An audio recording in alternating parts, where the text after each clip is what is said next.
Welcome to my YouTube automotive channel. In today's video I'm sitting in a 2016 Jeep Cherokee and I will show you how to enable or disable the Hill Start Assist. This video will apply to Jeep Cherokees made from 2014 all the way up to 2023, and Jeep Cherokees equipped with this small screen. If you have a higher trim level with the big screen, then it will be similar, but you will just have to find that option in the menu.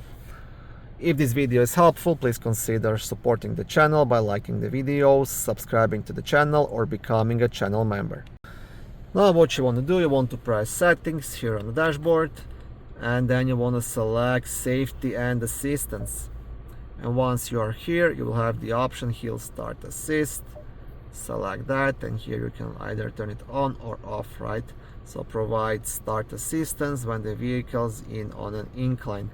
So if you park on a hill or something like that, this is a good thing to have, because your vehicle will not roll down, so you can take your time to switch the leg from brake to the accelerator pedal, to the gas pedal.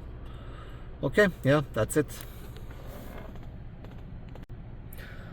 Thank you for watching my video. I hope it was helpful and educational. If it was, please like it and consider subscribing to my YouTube automotive channel. On my channel there is lots of how-to videos, do-it-yourself videos, car reviews, product reviews, and other similar automotive topics.